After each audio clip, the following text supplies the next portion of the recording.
Bueno, buenas noches. Es un gusto para mí estar por aquí con ustedes. Bienvenidos a todos, colegas, amigos e invitados. Estamos hoy pues en la primera conferencia de este año de la Asociación de Ginecología y Obstetricia de Guatemala. Vamos a estar platicando un poco de las ventajas del 17-beta-estradiol en el climaterio por el doctor Héctor Oliva Caseros.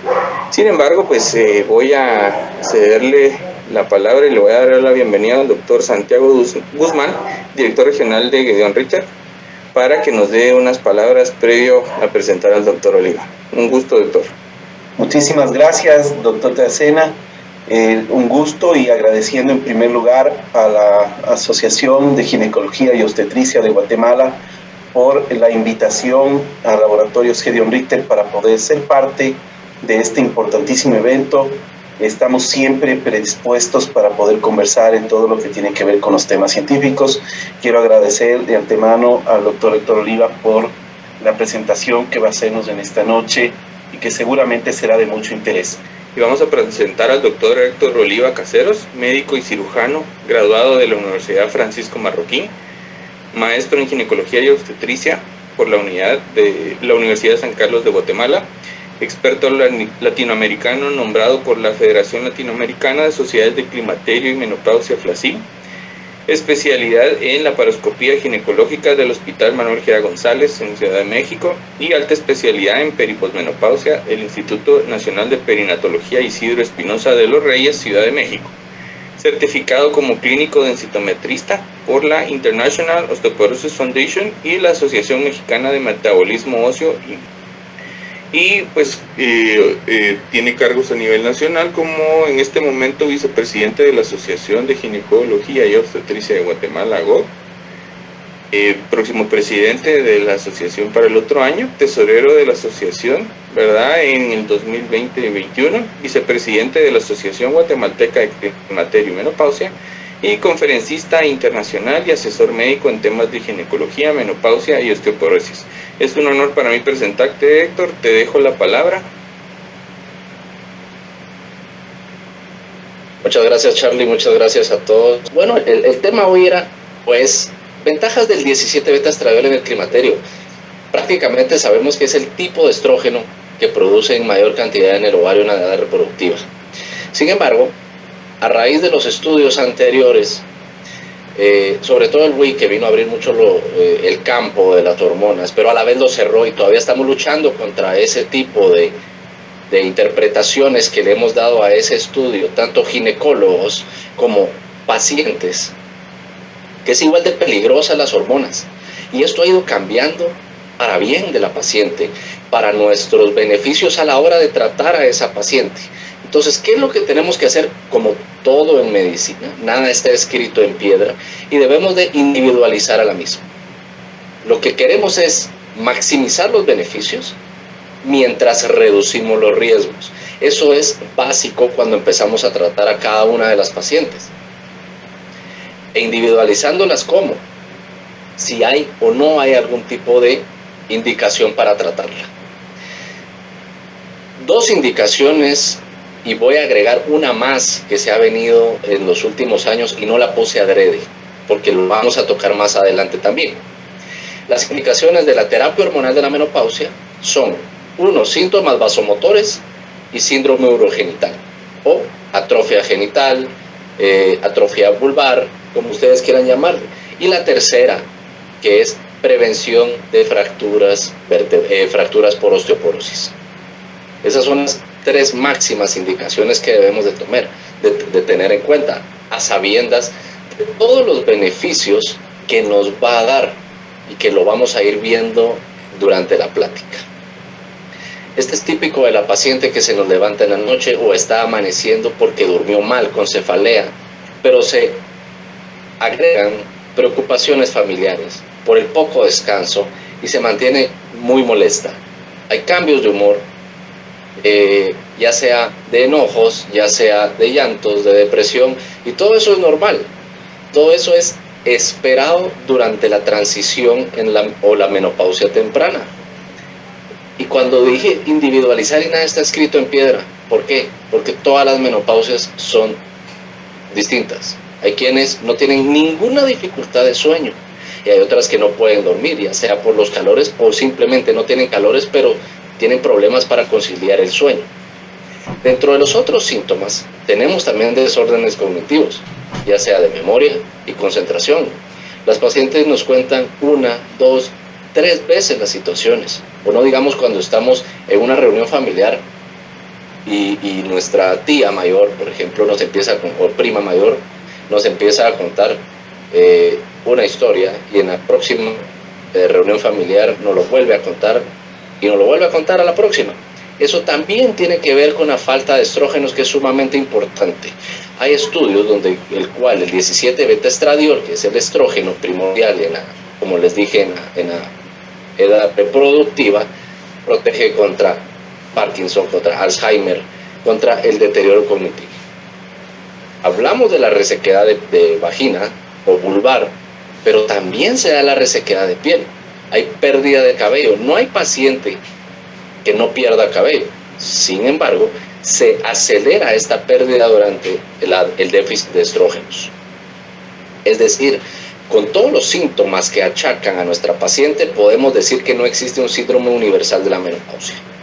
Dentro de las estadísticas, que pueden variar de bibliografía a bibliografía también, alrededor del 75% de pacientes se dice que van a presentar síntomas vasomotores, y aquí aplicamos la regla de los 7.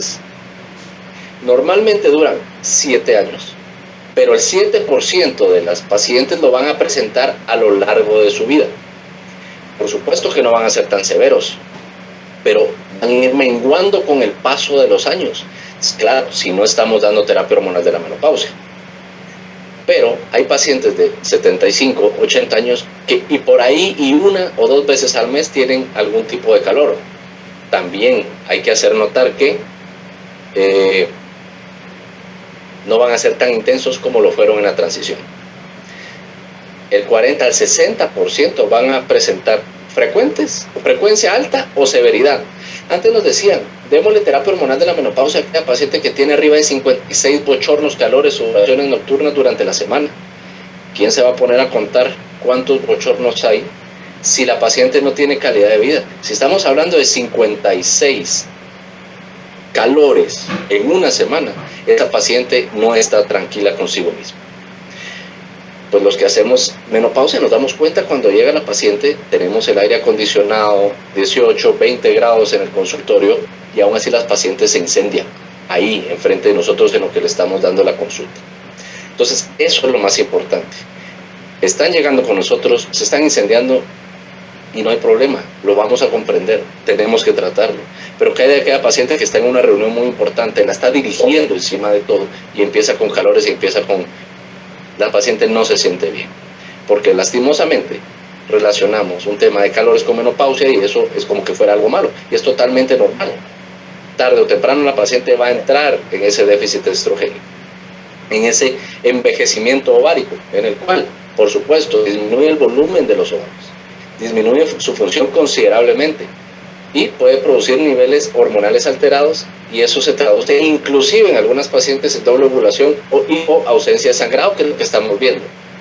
Siempre nos preguntan las pacientes que vemos alrededor de los 50 años, doctor, me mandó mamografía, me mandó ultrasonido vaginal, me mandó mi tiroides, me mandó mi perfil de lípidos, ¿y por qué no me manda mis estrógenos para medir los niveles de estrógenos? ¿Y por qué no me manda la folículo estimulante para ver cómo estoy? Sepan ustedes que las guías lo que nos dice es que una paciente arriba de 45 años con síntomas relacionados a la menopausia, ya tengo el diagnóstico. Yo tengo que tratar a la paciente y no tengo que tratar laboratorios. Podemos detectar la folículo estimulante levemente elevada, y levemente elevada me refiero a un 18 o un 20, como bien la puedo detectar en un 50, 60, y eso va a variar a lo largo de los años, va a variar a lo largo de los meses hasta que se estabiliza alta. Y los estrógenos de igual forma pueden variar, entonces por eso no me va a servir en ese momento. Pero un paciente arriba de 45 años, calores, cambios de humor, resequedad de piel, es menopausia, hasta que se demuestre lo contrario. En menores de 45 años, que es una menopausia temprana, pero a lo largo de una menopausia, sí debemos de poder valorar algunas otras causas que pueden llegar a tener irregularidad menstrual o inclusive algún problema de la tiroides. Pues hablamos de los cambios de piel, pero también hay cambios en la visión. Existe el ojo seco e inclusive hemos detectado con pacientes que el mismo oftalmólogo, y lo digo con orgullo, menos mal, ellos son los que lo detectan. Y dicen, mire, aquí tiene un problema de ojo seco, por favor consulte a su ginecólogo porque por la edad que tiene puede estar relacionado al hipoestrogenismo. Y efectivamente así se da. Hay cambios auditivos, por supuesto, y hay cambios inclusive en el patrón del pelo. El pelo tiene su ciclo de crecimiento, de caída, que puede tardar años, pero en esta etapa la paciente se vuelve, por supuesto que, un poco más susceptible a la pérdida de pelo. Sinónimos, ya lo vimos, bochornos, calores, y lo que vemos es una piel tan reseca que eventualmente, esto quise representar para no poner una vagina, pero lo vemos, una vagina totalmente reseca, con estos labios así, solo que en vagina, no va a poder tener relaciones satisfactorias. Claro que las va a poder tener, pero no de lo que debemos de tener nosotros en cuenta. Y eso es muy importante que lo sepamos para poder tratarlo. Tenemos que ver a la paciente integralmente. Normalmente, ¿cómo son estos calores? Estos síntomas vasomotores de inicio súbito y corto, pero inclusive algunas se puede durar por minutos. Normalmente, pero no exclusivo, del pecho hacia la cara y que van a terminar en sudoraciones. La intensidad y la frecuencia vimos que va a variar y cuando sudan y empieza a enfriarse ese sudor va a haber los escalofríos. Y esto va a ser mucho más común en la noche, por eso se llaman sudoraciones nocturnas, pero no exclusivamente nocturnas. Y es lo que va a impedir a nuestra paciente poder descansar plenamente. Entonces, ¿qué va a pasar? Va a pasar el resto de la mañana o el resto del día cansada, sin ánimos, triste, con preocupaciones, como ya lo vimos, sobre todo si hay hijos adolescentes. Y entonces eso es lo que va a empezar a perder o va a verse menguada la calidad de vida en ellas. Por supuesto que el clima cálido tiene que ver, en el clima que estamos ahora, por supuesto que son más detonantes para producir síntomas vasomotores, el estrés, como no, el cigarrillo. El cigarrillo, recordemos que secuestra estrógenos porque aumenta la síntesis a nivel hepático de la hormona transportadora de esteroides sexuales y con eso secuestra los estrógenos libres. La obesidad también, bebidas calientes y medicamentos. Debemos de darle a la paciente la oportunidad o la noción de que debe de salir vestida en capas. Decía mi maestro en México, como cebolla. Y durante lo largo del día, irse quitando las prendas poco a poco para llegar a mediodía, porque muchas veces vemos una mañana fría y un mediodía totalmente caluroso. Entonces esa paciente va a tener mucho más probabilidad de presentar los calores. Pero ¿por qué son más susceptibles las pacientes? Porque el riesgo es mayor en estas, ya sea de obesidad, síndrome metabólico, trombosis, infarto al miocardio, como lo vamos a ver, porque empezamos ya a hablar de la ventaja del 17-beta-estradiol en la paciente y por qué continuarle las hormonas. Vean ustedes la comparación entre el hombre y la mujer en cuanto a los años, que es en una edad reproductiva temprana, una adultez temprana. El peso en promedio va a variar mucho, pero la grasa total en el porcentaje del peso del cuerpo va a ser muy diferente. Vean ustedes, el hombre el 23%, mientras que la mujer sana ya tiene 33%, tiene mucho más. El almacenaje de grasa también, 18.5 libras comparado con 18.8. El músculo mucho menos en la mujer que en el hombre. El hueso no digamos, y por eso está en déficit también, que es parte de los beneficios que vamos a ver y el por qué es que se da el deterioro del hueso al no tener el beta-estradiol o los niveles de estradiol. Entonces todo eso sí que va a tener una injerencia importante y la mujer ya va en déficit lastimosamente. El gasto energético durante la transición a la menopausia se ve afectado.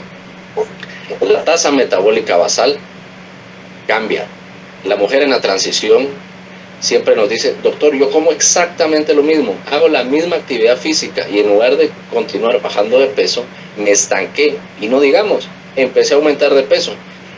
Le juro, doctor, que no estoy comiendo absolutamente nada de cosas más, pero aún así no bajo de peso. Totalmente entendible. Claro, Investigamos un poquito más y no es tan cierto eso que no está comiendo bien, que no está comiendo mal. Pero bueno, aún así, esto es totalmente normal.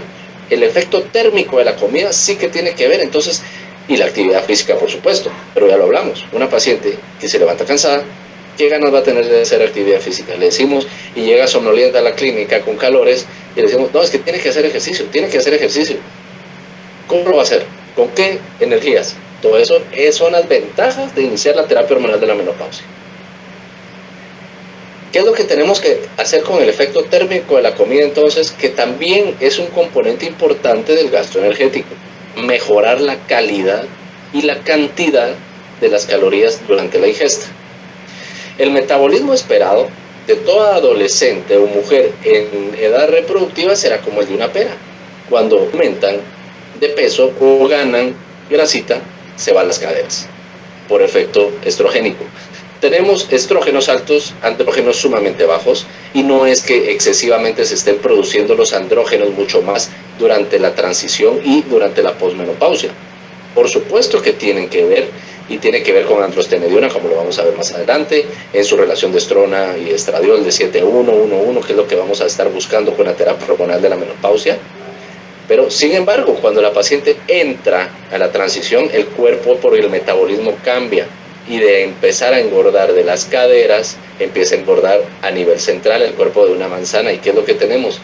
Un mayor índice de masa corporal, una mayor relación de cintura-cadera, y eso se transmite en riesgos cardiovasculares, el síndrome metabólico. Esto lo podemos ver cada vez más desde el síndrome de ovario poliquístico en nuestras pacientes adolescentes.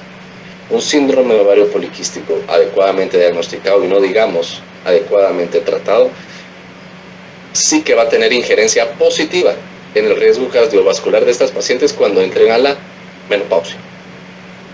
Bueno, vean ustedes entonces, con respecto a la tasa metabólica basal, que hablamos inclusive del músculo estriado y la poca actividad física que va a tener. Todo esto para evitar la sarcopenia, porque ya lo hemos dicho antes, el hueso es lo que el músculo quiere que sea.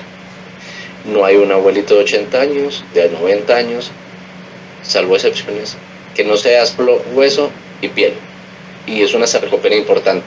Y la sarcopenia está diagnosticada como una enfermedad que aumenta la morbimortalidad, entonces debemos de tratar eso. ¿Cómo vamos a mejorar? De igual forma, el estradiol, porque al estar disminuido o ausente va a tener un cambio importante sobre la diferenciación de distribución de tejido adiposo. Inclusive vean ustedes en la médula ósea, va a aumentar la producción de depósitos y por ende va a aumentar la grasa visceral. Vamos a empezar a perder hueso y se va a ver involucrado más adipocitos a nivel del hueso, volviéndolo frágil y más susceptible a fracturas.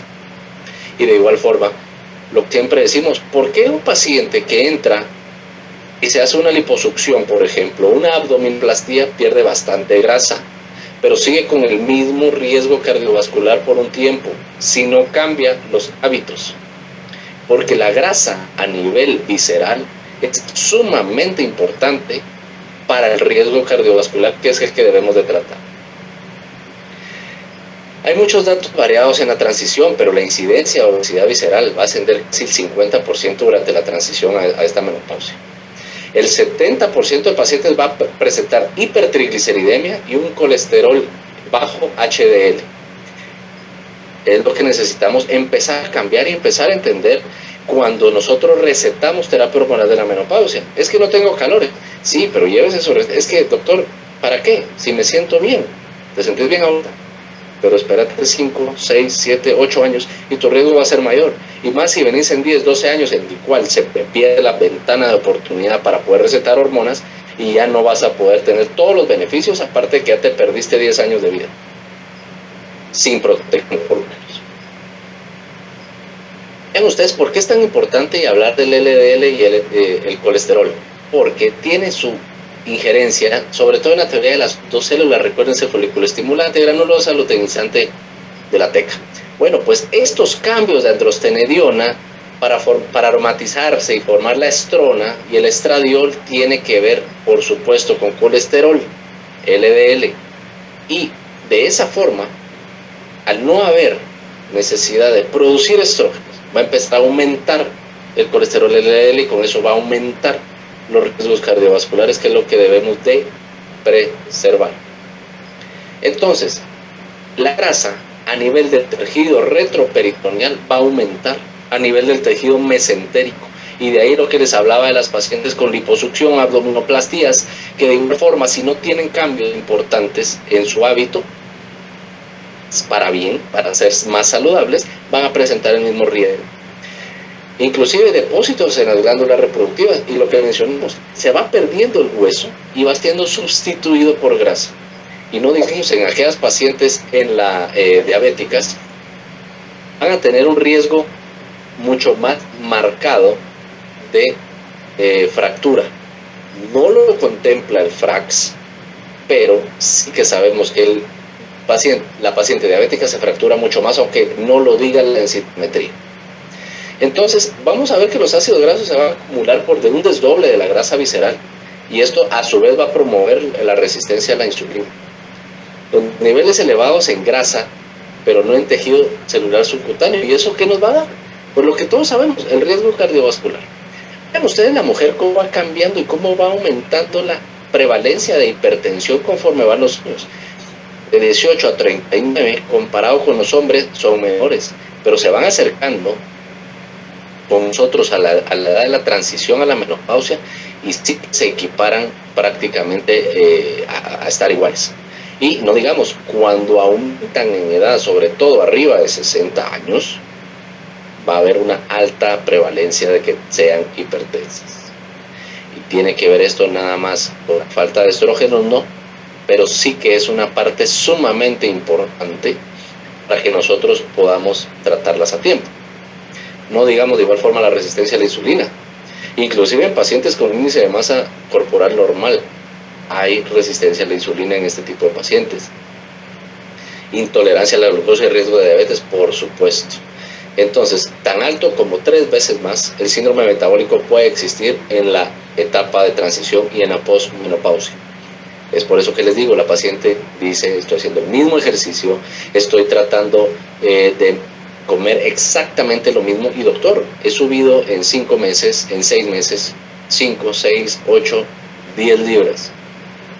Entonces tenemos que tomar acción en esas pacientes para protegerlas, porque ¿qué es lo que normalmente vemos? Por supuesto, siempre lo digo, hay excepciones, pero los factores desencadenantes y cómo va cambiando la mujer, vean ustedes, hasta que ya está en la menopausia. Y todo esto, ¿qué nos va a llevar? A hiperinsulina. Tiene que ver en factores de la adiponectina, la leptina, y todo esto, ¿qué va a traer? ¿Va a aumentar significativamente el riesgo cardiovascular? ¿Hablan de datos controversiales? Yo diría que no. Está totalmente descrito ya. Y por eso le puse ahí, existen muchos datos controversiales, ¿no? Y es que la paciente que no tiene la opción de tener el tratamiento de terapia hormonal de la menopausia, sí que se va a ver afectada.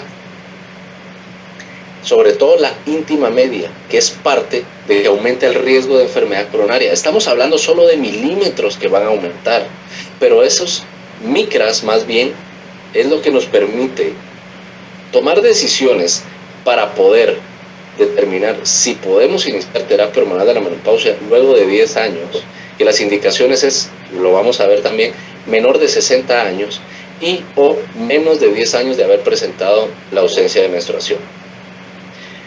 Pero si las protegemos, vean ustedes el estudio élite. Iniciar estradio del temprano contra tardío, randomizado, doble ciego, menos de 6 años de haber iniciado la... Voy a poner la apuntadora aquí otra vez. Menos de 6 años de haber iniciado terapia hormonal de la menopausia, valorando la progresión de la aterosclerosis y el tiempo de la misma en una población de 643 pacientes. ¿Y qué nos dejó? El beneficio es mayor que el riesgo cuando inicio tempranamente. Y por eso pongo entre comillas pacientes jóvenes, porque hay una diferencia significativa en cuanto a una baja incidencia de enfermedad cerebrovascular. El mayor miedo antes, diría, con las moléculas que tenemos hoy en día, sobre todo de 17 beta estradiol, ya sea por vía oral, vía transdérmica, en gel, en spray, lo que nosotros hacemos es poder determinar ese riesgo. Y le tenemos más miedo al riesgo de trombosis que al riesgo de provocar un cáncer. A las hormonas hay que tenerle respeto, más no miedo si sabemos recetarlas a quién, cómo y cuánto. Mujeres menores de 60 años, que era lo que hablaba, y sobre todo menos de 10 años de haber entrado la menopausia. Entonces nos dice el estudio, iniciar antes de 10 años o en 6 años todavía mejor, porque es más protector todavía, porque no se han dado la calcificación de las arterias coronarias. Hay aterosclerosis. Les digo, el estudio de élite vino a dar muchos datos importantes.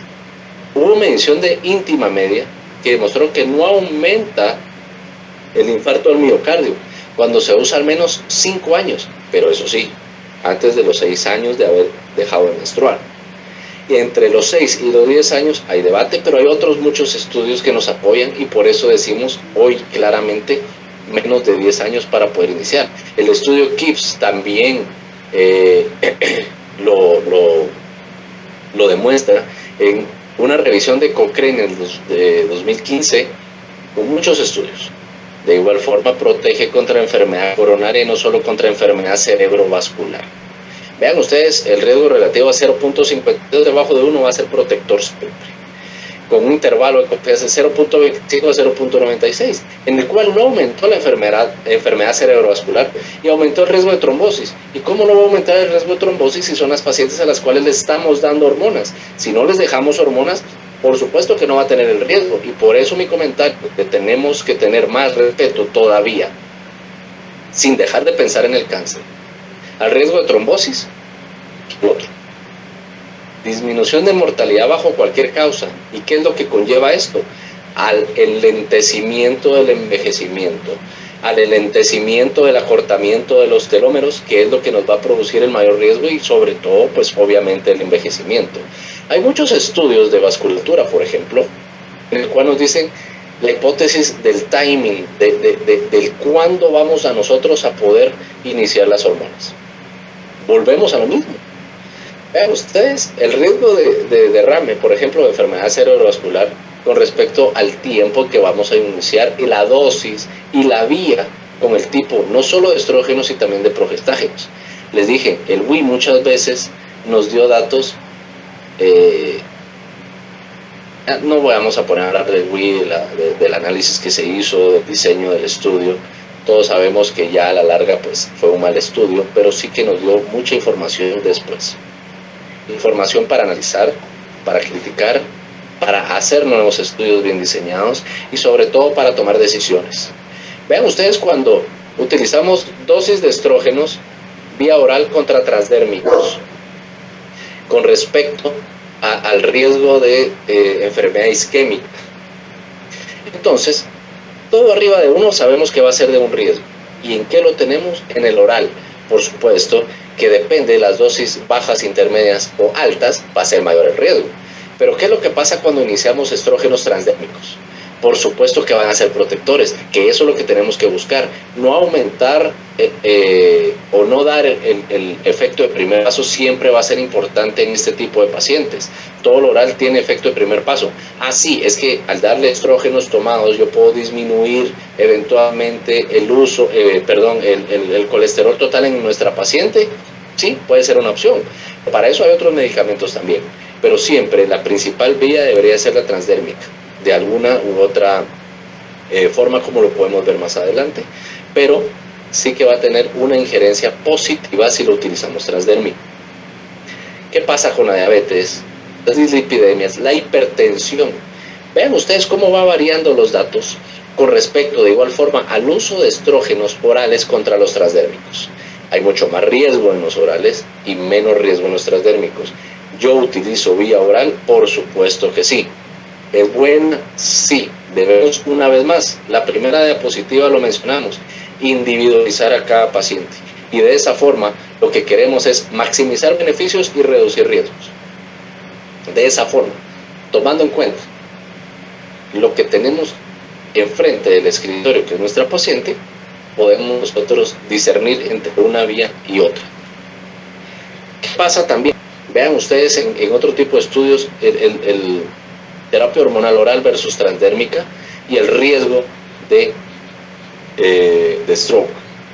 Bueno, vamos a ver pacientes de todo tipo, no vamos a entrar en cada uno de estos detalles. Lo que vamos a entrar es, vean ustedes, el riesgo de stroke o de derrame o de enfermedad cerebrovascular con solamente estrógenos en vía transdérmica contra la vía oral. Vean, estrógenos solos, 1.67, arriba de 1, hay daño o hay riesgo. Estrógenos y progestágenos, por supuesto, aumenta más por la progestina, pero cuando usamos transdérmico de igual forma es protector. Entonces, ¿qué estamos haciendo? Evitando el efecto de primer paso, disminuyendo la síntesis de factores de coagulación y por eso menos riesgo endotelial, por ende menos riesgo de trombosis, que es a la larga lo que estamos buscando con estas diapositivas evidenciar. ¿Qué pasa inclusive con el riesgo de trombosis o de enfermedad cerebrovascular? Con transdérmico a bajas dosis o a altas dosis. De igual forma, va a ser protector. Entonces, tenemos que una vez más leccionar a la paciente libremente con base a los síntomas. Muchas veces necesitamos 1 miligramo vía oral, por ejemplo, y no les hace nada. 2 miligramos vía oral de estradiol y sí que podemos empezar a tener un cambio positivo en la sintomatología de nuestra paciente. Pero hay unas pacientes que aún así van a tener los síntomas, simplemente van a ser más llevaderos, pero no se van a quitar al 100%, que es un porcentaje también considerable de pacientes. Nosotros tenemos que hacerle entender que hay algunas situaciones en las cuales lastimosamente no vamos a poder quitarle todos los síntomas como cuando tenían 30 años atrás. Es que no van a llegar a eso. Pero una vez más, tratamos pacientes y no tratamos laboratorios y otras cosas principalmente, y lo que tenemos que hacer es darles calidad de vida a ellos. Entonces, ¿qué es lo que nos dice este estudio del BJE? Bueno, la terapia de reemplazo con estrógenos con o sin progesterona está asociado a un incremento en el riesgo de stroke en la posmenopausia. ¿Y qué son los anuncios que nos da o los consejos? El uso de terapia de reemplazo hormonal transdérmica conteniendo dosis bajas de estrógenos no se ha asociado a un riesgo incrementado de enfermedad trombótica o cerebrovascular. En contraste, o en cambio, o en diferencia a la vía oral.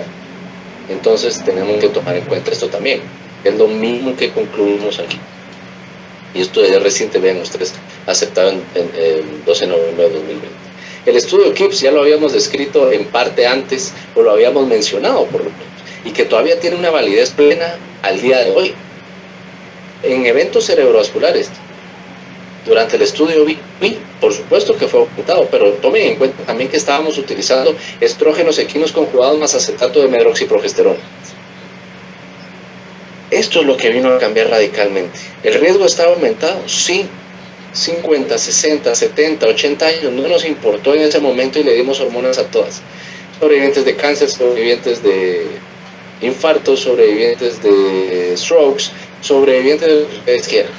Simplemente pensábamos que habíamos encontrado la permanencia en la juventud eterna en la mujer. Sorpresa, tuvimos muchas pacientes que tuvieron serios problemas y muertes sobre todo. Pero les digo una vez más, menores de 60 años o menos de 10 años de iniciar la menopausia, usémosla. ¿Qué vía? Varias vías. ¿Qué pasa con el tromboembolismo venoso? Cuando usamos la vía oral, lo demostró el WI, vean ustedes el riesgo, en 1.98, desde 1.36 hasta 2.87. De igual forma, tenemos un riesgo elevado, sobre todo en los primeros años de uso. Pero utilizando la vía oral en mujeres menores de 60 años, se aumentó la evidencia con respecto a la tromboembolismo venoso. Pero como cuando comparamos estrógenos equinos conjugados, que todavía hay en el mercado y todavía tienen validez, simplemente tenemos que seleccionar a nuestra paciente, contra el 17 beta estradiol, vemos que es un cambio positivo, un cambio significativamente o de riesgo menor en nuestra paciente. Y de esta forma no se ve influenciado el riesgo de nuestros pacientes. Entonces, una vez más, ¿pero qué hacemos cuando solo tenemos estrógenos de vía oral? De vía transdérmica, pero no están asociadas a una progestina y nuestra paciente tiene tiene útero y debemos de protegerlo de esa hiperplasia endometrial y el riesgo de producir un cáncer endometrial. Bueno, pues otras técnicas hay. La paciente más fácil es la que nuestro colega ya hizo una histerectomía por alguna otra causa, sobre todo enfermedad benigna, y llega sin útero. Tenemos las puertas abiertas para poder utilizar solo estrógenos y de esa forma la paciente va a tener mucho menos riesgo para padecer cualquier tipo de situación anómala que ustedes hayan oído relacionada con las hormonas. ¿Qué pasa con la falla cardíaca? A la disminución de niveles de estrógenos va a aumentar la masa del mismo. La fracción de eyección va a estar alterada y sobre todo la alteración diastólica. Y por eso es que nuestras pacientes en la transición a la menopausia nos alcanzan a nosotros los hombres con respecto a la incidencia de infartos. Y sobre todo, después de la misma, nos superan y se muere más de infartos la mujer que el hombre. Claro, nuestra expectativa de vida como el hombre es menor. Y la mujer cada vez va más, porque todo esto ha ido cambiando para bien con respecto a las hormonas que utilizamos hoy en día. De todas formas, entonces ustedes pueden ver aquí total mortalidad y la enfermedad coronaria. En menos de 60 años o menos de 10 años de haber iniciado la menopausia, por supuesto que va a ser protector. La mortalidad va a disminuir comparado con aquellas pacientes o que no tuvieron hormonas o que son mayores a 60 años. ¿Qué es lo que nos lleva a pensar esto? Dándoles, dependiendo la molécula que utilicemos con el metabolismo, como lo vamos a ver ahora, vamos a tener cambios importantes a futuro en nuestros pacientes con respecto a la morbimortalidad. El estradiol oral de 1 miligramo tiene una vida media más o menos de 1 hora, porque la vía hepática lo metaboliza rápidamente. Pero si nosotros utilizamos la vía transdérmica, hace una vida media de hasta 5 horas y eso lo que nos va a dar es mayor beneficio de los síntomas y menos riesgo, como lo hemos estado viendo hasta ahora. ¿Qué tenemos que tomar en cuenta dentro de otras cosas? La relación estrona-estradiol. E1, E2 y E3, el estriol, el estradiol y la estrona, por ejemplo, van a tener cambios importantes a la hora de pasar en la transición en la menopausia y en la posmenopausia.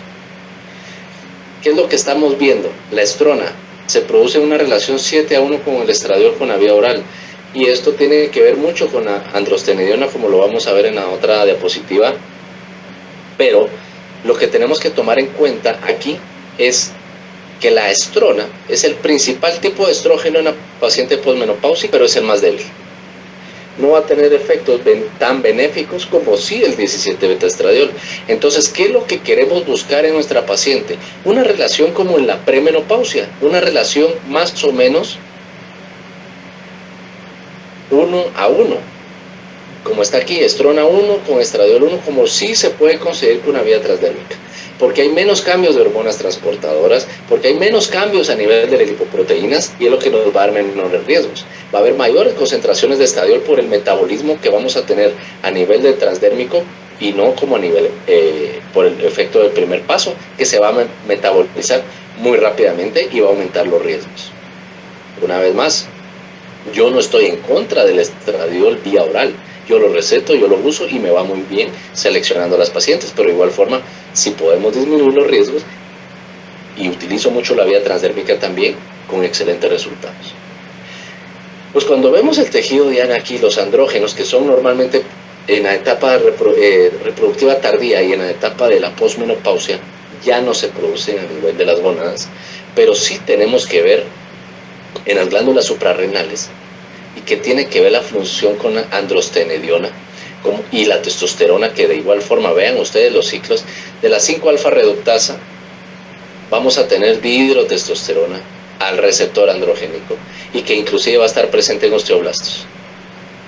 Esto lo que nos va a llevar es a la prevención de la pérdida ósea, y de esa forma también vemos nosotros cómo actúa de bien la combinación de estradiol con una testosterona en dosis para la mujer, no como era antes, que teníamos que utilizar geles ahí calculándole cuánto de testosterona le vamos a poder dar. Como bien dice nuestro presidente de la Asociación de Climaterio y Menopausia, el doctor Julio Luis Pozuelos, cuando en aquel momento decidieron quitar el estradiol más la prasterona, hacer algún tipo de advertencia previa y dejaron a todas esas pacientes que habían estado re bien con este medicamento a la intemperie y sin más, ¿qué hacíamos con esos pacientes? Estaban totalmente desprotegidas en algún punto. De igual forma, por la aromatización convertida en 17-beta-estradiol, va a tener efecto en el receptor estrogénico presente en osteoblastos humanos. Y todo esto lo que nos va a dar es la prevención ósea, que es lo que vamos a ver. ¿Por qué los estrógenos inhiben la acción de los osteoclastos y de esa forma nos protege contra la pérdida ósea? Pero ¿qué pasa en estas etapas? La ausencia de las mismas, la ausencia de estrógenos, va a aumentar la actividad osteoclástica, lo que vamos a tener una mayor resorción ósea. Se va a ver disminuida la absorción de calcio.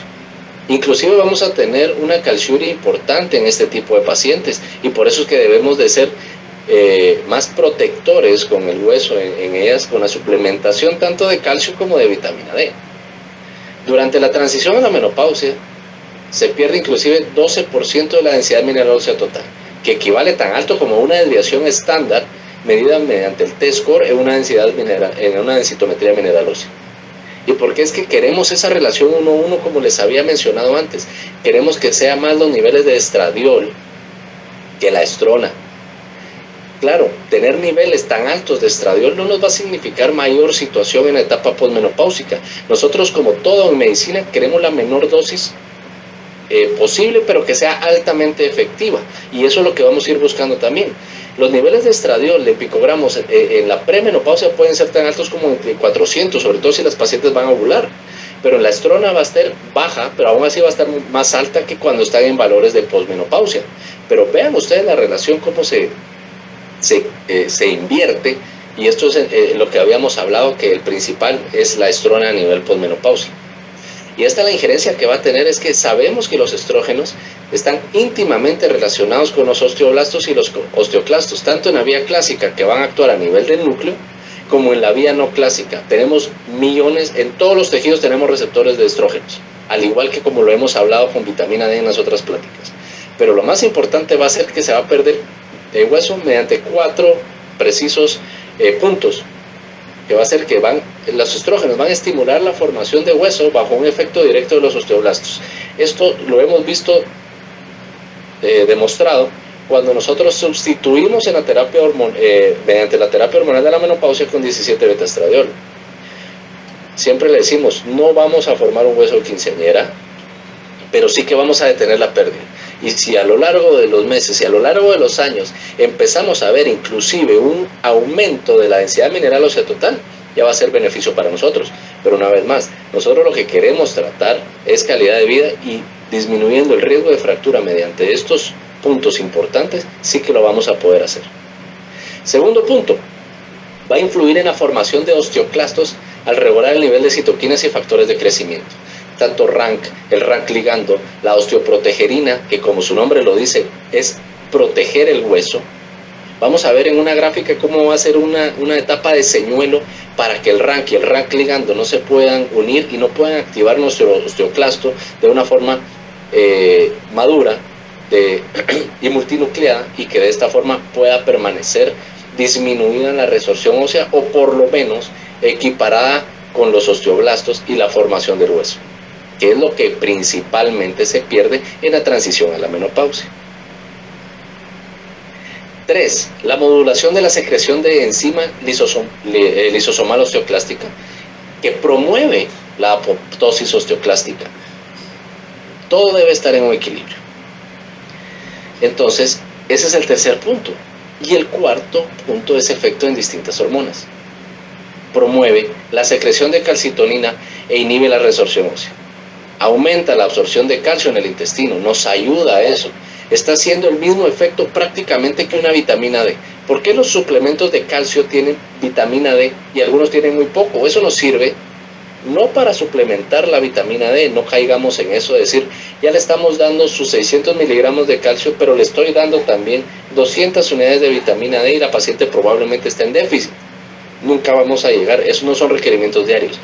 Esa vitamina D acompañada del calcio nos está sirviendo para que sí pueda activar el enterocito y pueda absorber ese calcio mediante un efecto activo, mente transporte activo, perdón, y que de esa forma entonces tengamos mejor hueso.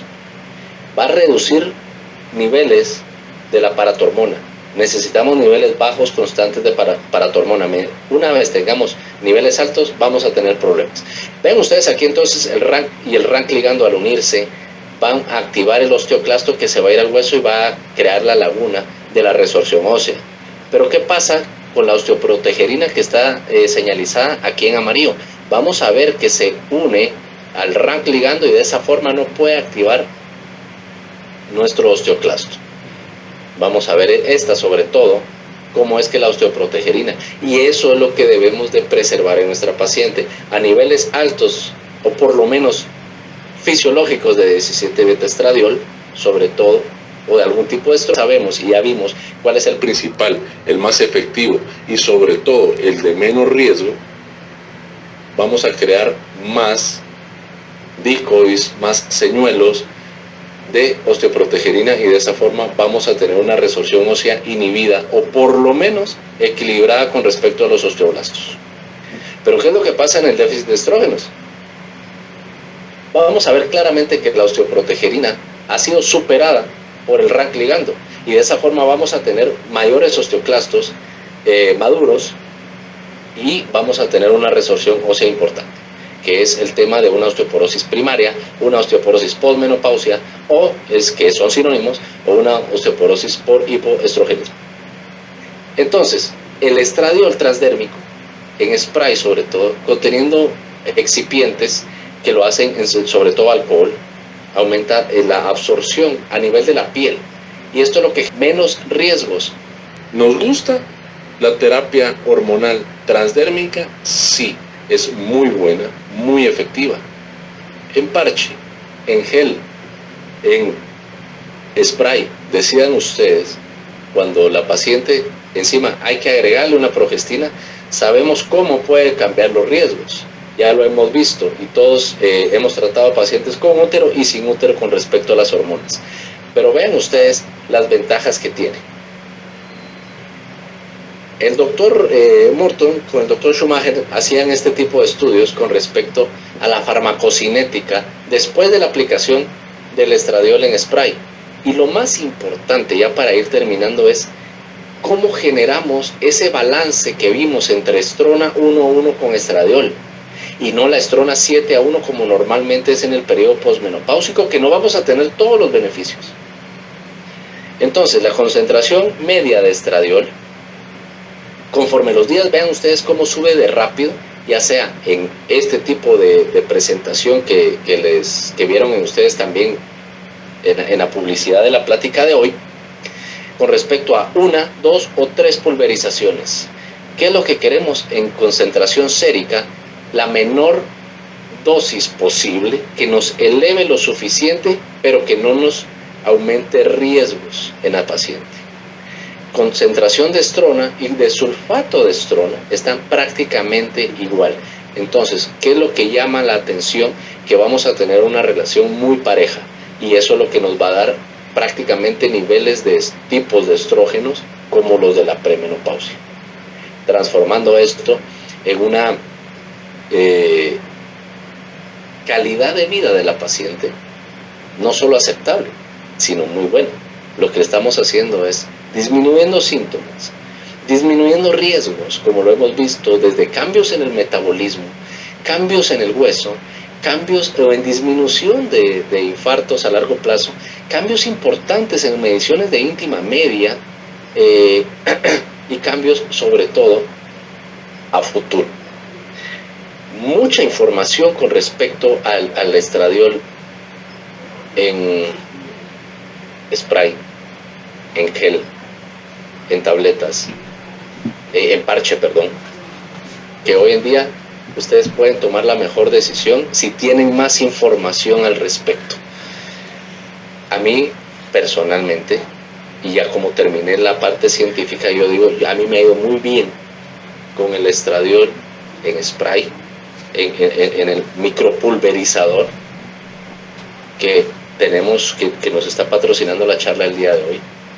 Excelente, no he tenido necesidad ninguna paciente llegar a 3 dosis diarias, más a 1 a 2, pero también me va bien con el estradiol vía oral. Debemos, una vez más, tener la mayor información posible y poder seleccionar lo mejor para nuestra paciente a nuestra consideración y poder brindarle a ella y ponerle sobre el escritorio riesgos y beneficios, porque a la larga la usuaria final es ella, es la que va a decidir con qué medicamento va a sentirse mejor, porque va a tener mejor apego también, pero claro, con la información médica que nosotros le podamos dar. Así que muchas gracias por la atención. Me voy a quedar ahí, te voy a ceder la palabra, doctor Taracena, por si hay algún comentario por ahí. Claro que sí, Héctor, felicidades primero por tu excelente charla, gracias por toda esa información que nos diste, y pues vamos a aprovechar para pasar algunas preguntas que tenemos por acá. A algunas pues ya las respondiste muy bien en tu plática, sin embargo pues vamos a mencionar algunas cositas por aquí. Preguntan por aquí en el momento, pues tratando de reformular la pregunta porque no está un poquito ambigua, pero en la transición perimenopáusica, me imagino yo, ¿cómo es la anticoncepción en este momento? Fíjate que tenemos que tomar en cuenta varias cosas cuando hacemos transición a la menopausia y necesitamos anticoncepción. Una vez más, disminuir riesgos, y ya tenemos en el mercado tenemos compuestos anticonceptivos o en dosis de anticonceptivos con 17 beta estradiol. Entonces es sumamente importante poderle brindar a esta paciente que se necesita anticoncepción, porque llegan muchas pacientes que ya están con salpingectomías bilaterales, ya están con AQVs tipo pómero, como quieran, o el esposo está vasectomizado. Pero hay un porcentaje de pacientes que no, entonces siempre es importante tomar en cuenta que la paciente tiene relaciones, que la paciente todavía tiene niveles fluctuantes de folículo estimulante, y aunque la antimuleriana la podemos medir y va a estar sumamente baja, no es impedimento para que una paciente por ahí no salga embarazada, está bien descrito. Entonces tenemos que tomar muy en cuenta eso.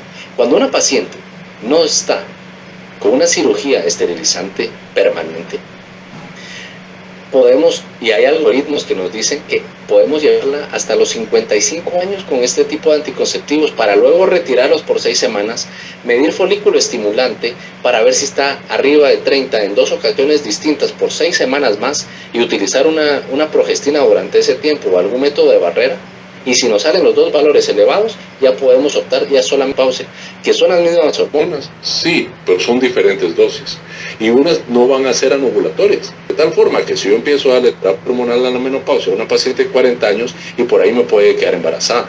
Y no digamos a las fallas ováricas prematuras o a las insuficiencias ováricas prematuras, que está totalmente descrito que puede ser puede ser el déficit de estrógenos o el déficit de pérdida de la función ovárica transitoria, y por ahí más adelante puede retomar las menstruaciones y las ovulaciones, puede resultar embarazada, y si lo quiere, qué bueno, pero ¿y si no? Entonces debemos de cuidar nosotros a nuestras pacientes con base a las necesidades, pero sí se puede y se debe de dar este tipo de anticoncepción en la transición a la menopausia, sobre todo disminuyendo riesgos. Mejor si no utilizamos un etinilestradiol, mejor si utilizamos un estradiol nada más, un 17 beta estradiol que hay en el mercado. Perfecto, excelente.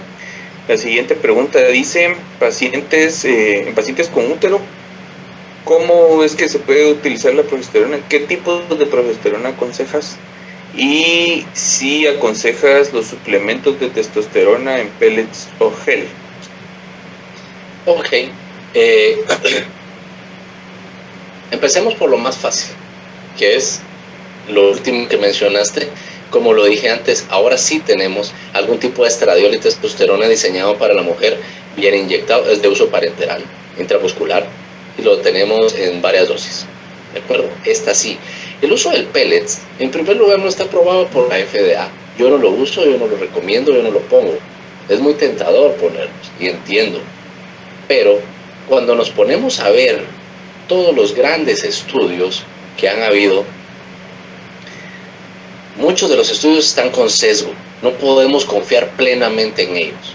Hoy la FDA no los tiene aprobados. Se tuvo más bien una discusión en el FLACIM Paraguay, septiembre de 2022.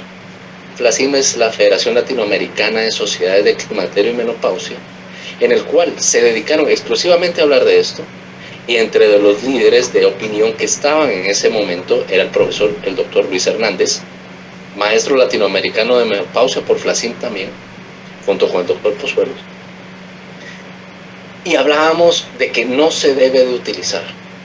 El día que hayan estudios, que hayan mejores dosis, mejor regulación y que se nos presenten documentos totalmente válidos, vamos a ser los primeros en utilizarlos. Pero al día de hoy no hay. Son dosis suprafisiológicas, la paciente se siente sumamente bien, pero lo mencionamos varias veces en la plática. A menor dosis, para que haya menos riesgos, pero que la paciente esté protegida. Y el problema con esto es que si están bien hechos, tienen dosis suprafisiológicas.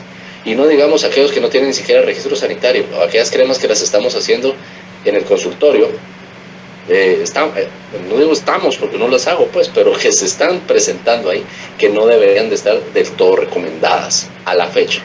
Si algún día va a cambiar esto, ya lo veremos, pero a hoy no.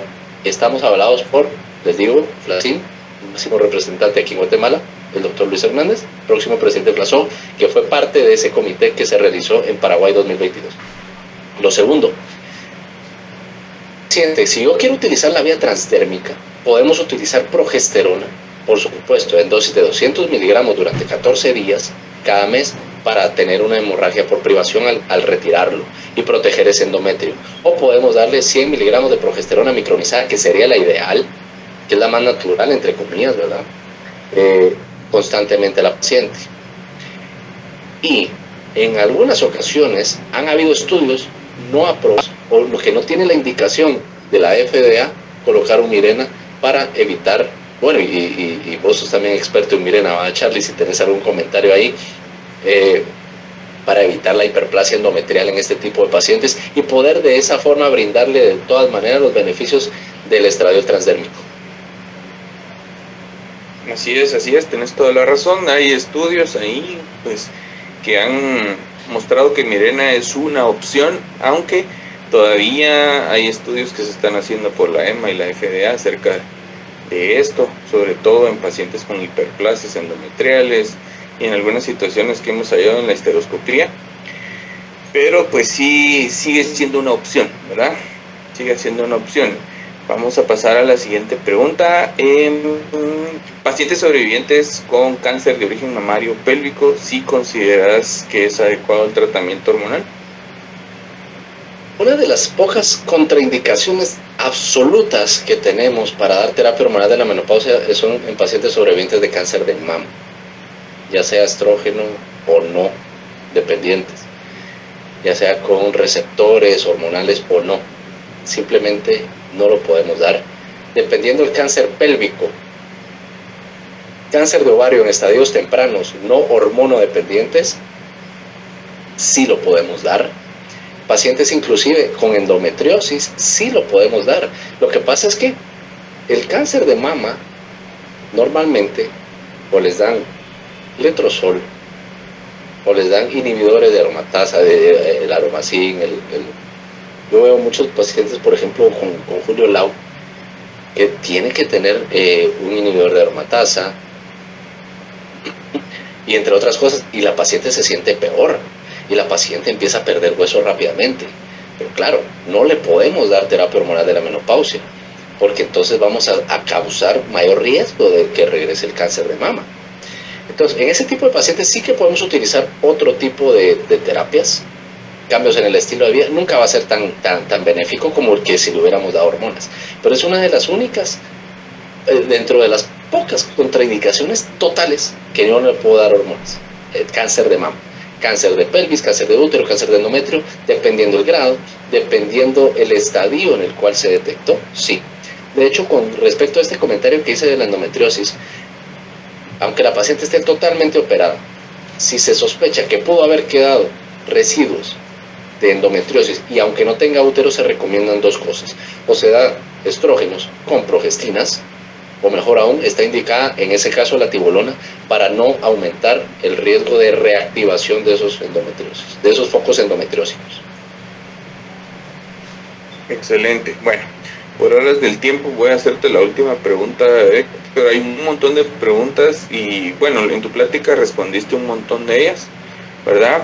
Pero la última me preguntan cuánto tiempo, si una paciente te pregunta cuánto tiempo debe usar la terapia de reemplazo, ¿cuánto tiempo le recomendarías?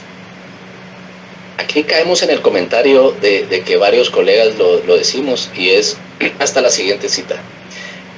Si yo la voy a citar en 3 meses, en 6 meses, en 9, en 1 año, no importa, va a ser hasta la siguiente cita, porque en la próxima cita voy a volver a reevaluar riesgos. Paciente, si por alguna razón presentó insuficiencia venosa severa, por ejemplo, o empezó a fumar, yo tengo que empezar a tomar eso en cuenta. Pero bien se dice que si se inicia tempranamente, podemos seguir por mucho tiempo. Las guías nos dicen el menor tiempo posible. Antes hablábamos de 5 años, ya se habla de 10 años. Y todavía ahora se está hablando mejor aún. Continúe la terapia hormonal de la menopausia, por supuesto. Sí, y solo si se empezó temprano y se empezó adecuadamente, que es antes de los 60 años o antes de los 10 años de que la paciente entró a la menopausia. De tal forma que yo tengo pacientes arriba de 65 años, 70, y aún tienen hormonas. Como dice nuestro querido Presi también, el pollo, querido pollito, se la tira en la caja a la paciente hasta que se muera, las hormonas. Lo que nos quiere decir con ese comentario el doctor Pozuelos es: reevaluemos a cada cita a la paciente. Si cambió para mal algún factor, lo iremos dejando. Por ejemplo, pacientes que están con tibolona que les va excelente, pero llegan a los 63, 65 años y empieza a incrementar el riesgo de trombosis en esas pacientes. ¿Qué está en nosotros? Reevaluamos el riesgo. Le quitamos quizás la tibolona, pero le vamos a dar estrógenos, si fuera el caso. Pero claro, ¿qué tipo de estrógeno vamos a poder recetar a esas edades? ¿Qué mejor que el 17-beta-estradiol? Y mejor si tenemos la oportunidad de utilizar la vía transdérmica, por supuesto que no le vamos a aumentar el riesgo de trombosis a esa paciente, si lo que queremos es disminuir a la hora de omitir la tibolona. Excelente. Bueno, pues quiero agradecerte de nuevo por la excelente charla que diste, Héctor. Muchas gracias por todo esto. También quiero agradecer a Gedeón Richter por su apoyo y a la Asociación de Ginecología y Obstetricia de Guatemala por la oportunidad de tener este tipo de sesiones. Vamos a dejarlo hoy por acá.